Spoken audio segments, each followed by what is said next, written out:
I don't really know. I wouldn't be surprised, to be perfectly honest with you. But they feed off the energy. They can even bottle the energy and use it for later times. They're also stealing the vital bodies of human beings and storing it. So, I mean, they're just doing some really horrific things here that other races just simply wouldn't conceive of doing. Now, are you familiar with Salvador Freixedo?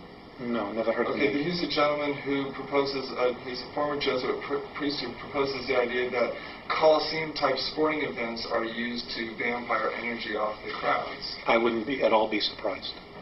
It wouldn't surprise me in the least. He said, like, the sacrifice of human beings in some ancient civilizations here on Earth was a form of belief system that was set up for these beings to vampire energy off of. I wouldn't be surprised at that either. Okay. War, our wars here, it's the exact same thing. And to all of your viewers, I'm going to give you some homework. It is an absolute must that you go out and get the book, The Gods of Eden by William Bramley. It is an excellent introductory book that will bring you right up to speed with what's going on. It is over 80% accurate with the information in there, and I strongly suggest that people read it. It's excellent. And the 20% that isn't accurate revolves around what type of ideas? Around the soul and the being that we know as Jesus, which I'm not going to go into. Okay. Now, how are we doing on time here? Do you still have some more time? Well, we've come here an hour so far. Well, we'll continue. Okay, you let me know when you need to break. How are the renegade Zeta Reticulans able to manipulate Earth's most powerful governments into a position of checkmate? Oh, it's easy. That part was really easy. Number one, their technology is 2,500 years more ahead of us. Number two, because of our greed factor, certain groups of power elite are in touch with them on a physical level. Well, many of them are implanted. Many of them are so implanted that they have now become part of the gray group mind.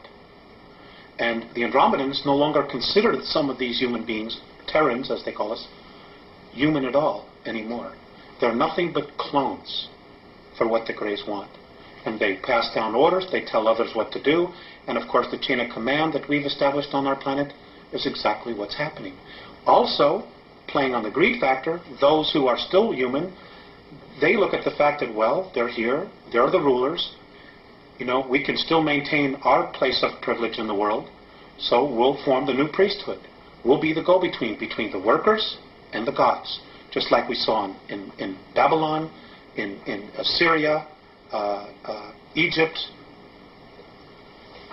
It's all over again. It's history repeating itself all over again. Because it's the control factor, the hierarchy is the established mode for these negative civilizations to keep their power structure intact. That's right. Okay. And it's another thing, and there's also one more factor. It is about human beings out for power, selling out their own race. The World Club. Just selling out the rest of us, the human race, for their moment in glory, for their privilege to be with the gods, so to speak, who are aliens. That's what it is. To have technology that can take them to the moon, to have the technology that can take them to Mars, that will give them the technology to do time travel. They totally sold out a race, our history, everything, for their brief moment in the sun. Now, pisses me off. I'm sure when they look back on their lives afterward, I would assume that they would regret their choice. I don't know. I don't know. How will the renegade Zeta Reticulans have to be removed? It's, if we can if humanity makes a real commitment to create an environment of unconditional love and simply refuses to hate or to kill each other and destroy our planet, they'll have to leave because they can't deal with the vibration. If we can't, it's going to take outside intervention to get them out of here. Period. Are the renegade Zeta Reticulans going to try to deceive humanity with an elaborate religious event they are staging? The perceived second coming, yes. I have been told to really beware of that. that they are very capable of playing out the second coming, creating a clone who will look like the image on the Shroud of Turin, which, by the way, was one of their deals.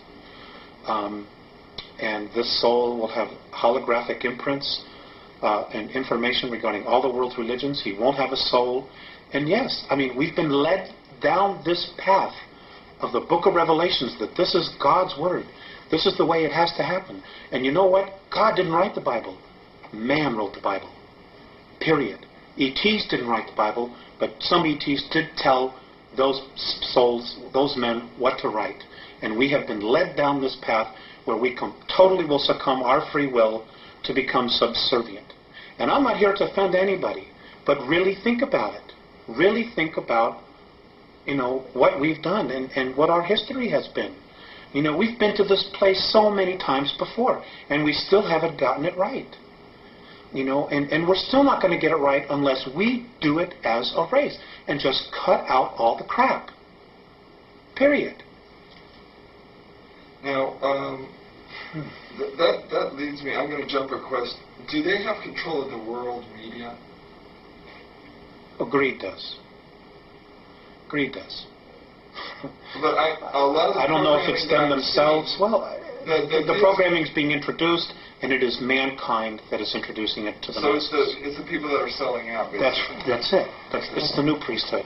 Okay. That's where the responsibility lies. What would be the outcome if human beings believed that renegade Zeta Reticulans were the hope of mankind? We would know a tyranny and an enslavement that is far beyond anything we could even imagine. To put it just quite bluntly, we'll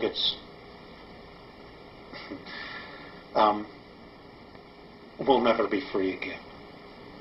We'll never be free again. We will be stuck until we're rescued by an outside force. We ourselves will not be able to break free. That's the bottom line. And right now, we have an opportunity. There is a window of time for us to break free, to do it ourselves, to really make this incredible leap ourselves, so that we can have the benefit of taking responsibility for it. Now, in that passion that you talk with right there, that passion that we have, if we want to break free, should be manifested into the spirit of love? Yeah, love. That's the bottom line. It's brotherhood. It's knowing that, hey, we're a race. It doesn't matter the color of our skin. We are a race. And we're being messed with in a big way. We're being manipulated in an incredibly audacious way. They're just mocking how stupid we are when we're really not stupid. But nobody will tell the truth. Nobody will come out and say, hey, none of this is right.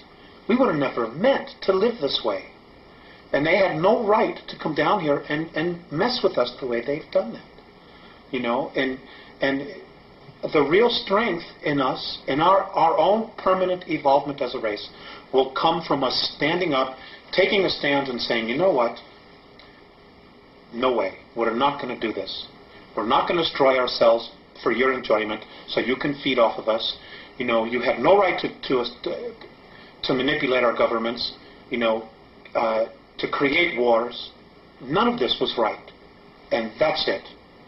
We need to stand up as a race, exercise our free will, and say, you know what? We don't want to live this way anymore. We want to create a real future where our kids will have an opportunity to be whatever they want, to live in an environment that's clean, that's free, where they can have water to drink, where they can go out and eat fruit, where they can play in the dirt without getting radioactively toxic. All of this stuff that we're doing to ourselves. So the people with weapons, the police, the military people, these people need to be persuaded and persuade themselves that they can lay down their weapons, that they don't need to use them against other human beings, that they can love other human beings, interact with them without a violent or power control type of situation going on. I'm not saying that there aren't some human beings here that definitely don't have some serious problems. I'm not saying that at all. There are some who do. But the bottom line is, when you look at the whole picture and you go up the ladder, okay, we